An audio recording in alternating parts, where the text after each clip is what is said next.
KFC กันนะคะวันนี้นะคะนิลาก็ทำซุกี้ปลาดอลลี่นะคะแต่ว่าไม่ได้ทำกับวุ้นเส้นทำเป็นเส้นแก้วหรือเส้นบุกแทนนะก็เรามากินกันเลยค่ะ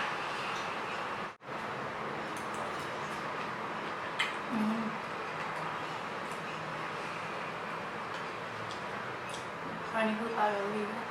เห็นไหมเอ่ยนี่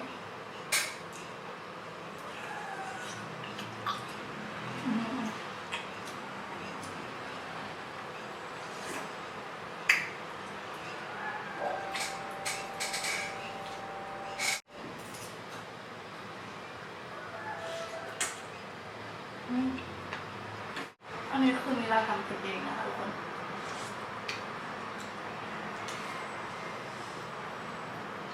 ไม่ได้ไปซื้อเลยอยากกิน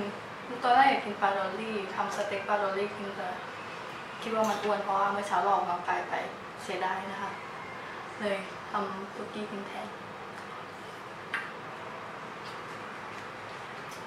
ข้างนี้ดูดีมากเลยข้างนี้มันสวย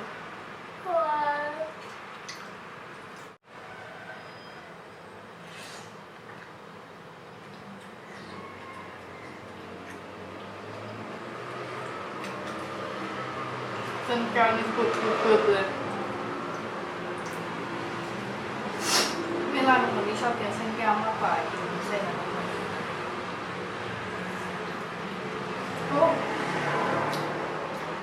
อันนี้ที่ใช้แมคโครอร่อยมากเลยทุกคนเคยกินกันไหมคะไม่เหม็นคาวเลยทุกคนมันดีมาก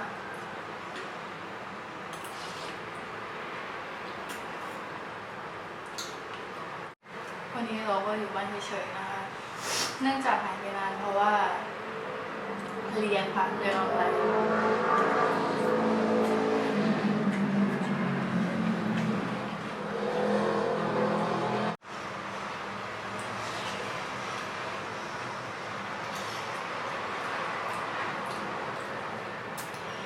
เหนื่อยแบบตกพักเลยร้อน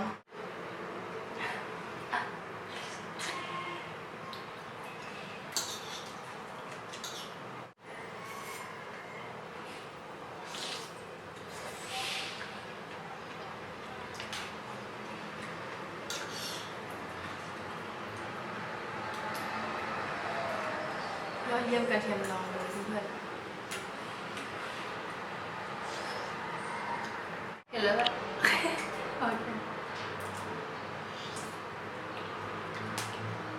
เห็นไม่รู้แต่อร่อยมากตรงนี้กินด้วย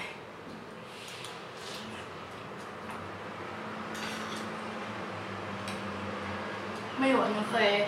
คงผ่านกันแล้วก็ไม่กินข้าวตามแฟนนะคะทนไม่ไหวจริงๆได้แค่วันเดียวแล้วก็เลิกเลยค่ะแต่แฟนก็บอกว่าไม่เป็นไร you can กินนะแล้วก็คุณกินได้นะ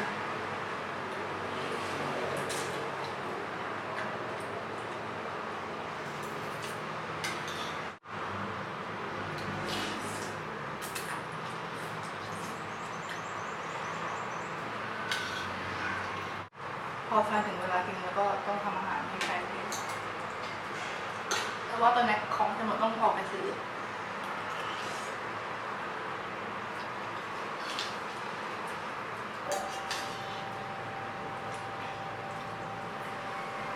เริ่มอิ่มละ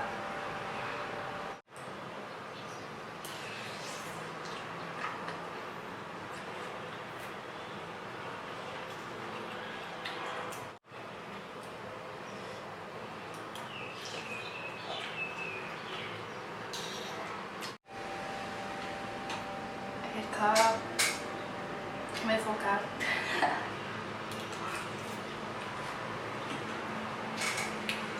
ว่าไงIt's so good แฟนมาทุกคนเป็นมาดู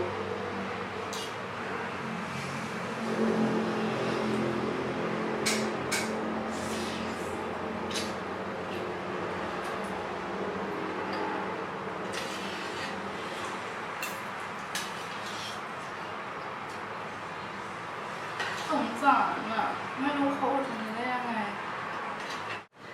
ใกล้หมดแล้วทุกคน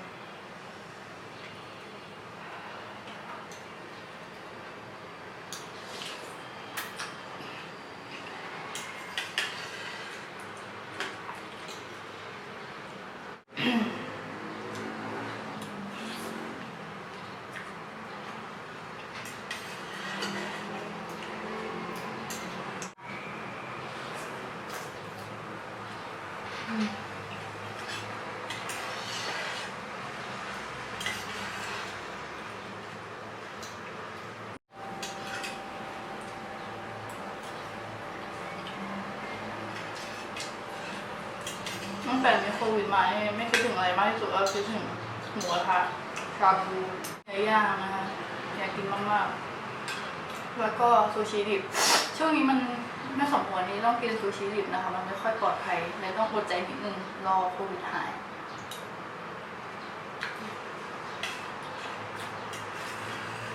ไม่ก็ต้องรอสถานการณ์มันดีกว่านี้แล้วค่อยไปกิน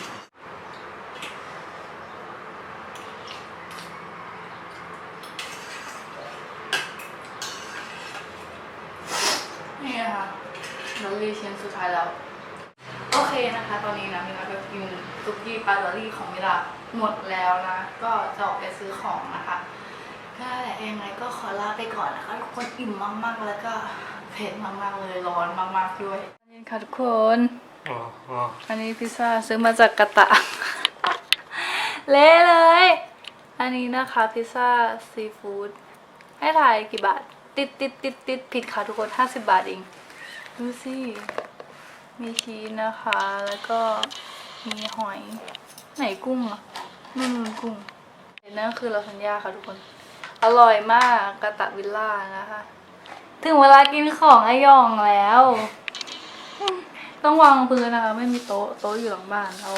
ออกมาไม่ได้ready โอเคI eat first. you eat first ตักแล้วครับผมเอาเข้าปากเลยที่แล้วอร่อยไหมอันนี้คืออร่อยมากใช่ไหมอันนี้คือเวลากินครั้งแรกคืออร่อยมากๆแต่กินครั้งแรกกินไม่หมด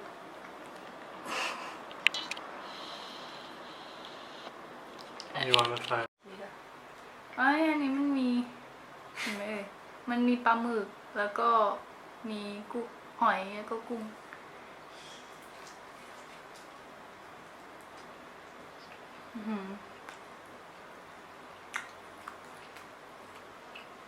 เกิด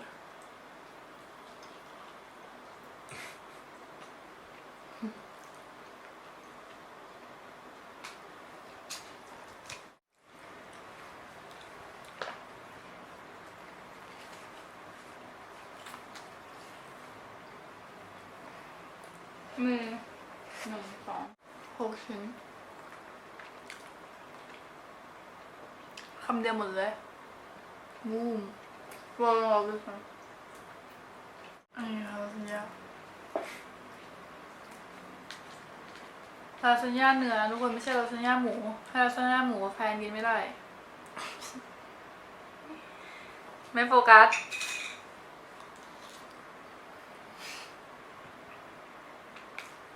ลาซานญ่าที่กะตะวิลล่าเป็นอาหารแรกที่มิลากินที่ภูเก็ตและอร่อยมากๆอร่อยที่สุดที่เคยกินลาซานญ่ามาแล้วก็พิซซ่ามันจะมีอยู่ร้านหนึ่งไม่ใช่ของกะตะวิลล่าแต่กะตะวิลล่าก็อร่อยนะทุกคนจะมีอยู่ร้านหนึ่งอิดวอลเนมนะจำชื่อไม่ได้นั่นแหละอร่อยมากอร่อยที่สุดที่เคยกินมาสุดๆไปเลยคือเขาให้ชีสเยอะมากบนซอสอะไรค่ะแป้งเนี่ยบางมากอะไร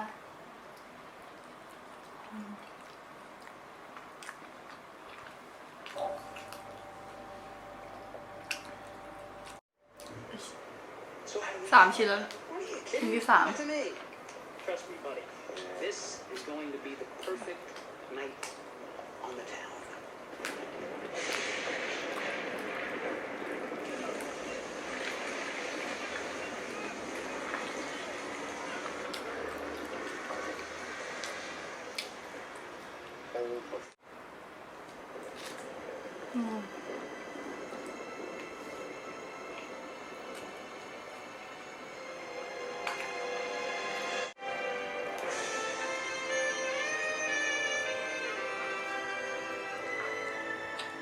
stand back and observe. Excuse me, where can I open a new account? New accounts right here. You know, you're. Got another one coming down, Mike. Hang on a sec. กินไปด้วยดู Netflix ไปด้วยนะใช่ไหมหยองเนี่ยซีเซวะ See, but not. You're right Careful with things like อ๋อครับผมเราจะไม่หยุดแค่นี้ครับผม Time, Mr. It, Please mention. the pleasure's all เรา mine. จะได้ดูเลยของมัน May I? May what? Such a mess. Oh, of course. That's what they're there for. As I was saying about that tie, kind of reminds me of one of those, what do you call them? The young woman riding bareback. Sort of a Lady Godiva or something. Of course. What do you see, Mr. Gibbs? It's a power tie. It's supposed to make you feel powerful. Does it work? No, not anymore. ลองดู Eight. Now, how about that account? We have several different plans. Savings, พอแล้วไอ้เสกดูว่าเราพูด savings and Only checking. and more. CDs, savings and CDs, checking and... ยังไม่หมดแค่นี้ทุกคนยังมีมะม่วงพุดดิ้งอีก นี่คือพุดดิ้งมะม่วงนะคะ Easy on เหมือนกันที่กาตาเวลล่า10 บาท And I'm about to get ว่าเป็นยังไง Rico, and then my friend's school is เหมือน out. วุ้นเลยอะ This whole city is our playground.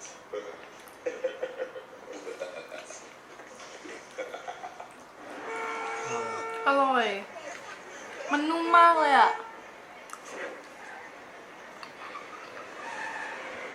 It's so soft So good too. ให้ดูเนื้อกันเลยนะ Hello? Hang on. Don't get your pancakes in a twist. One and a half. What the hell is I- I will keep a little. I don't know. อร่อยมาก About $700, sir. ลองกินครั้งแรกเหรอ Maybe you try brownie too. What can I do for you? โอ้โห I'm here for the sick. The brake drums Ôi are giời. shot and you need a new transmission. What?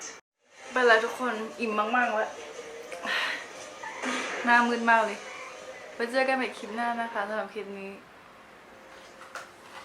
สวัสดีค่ะ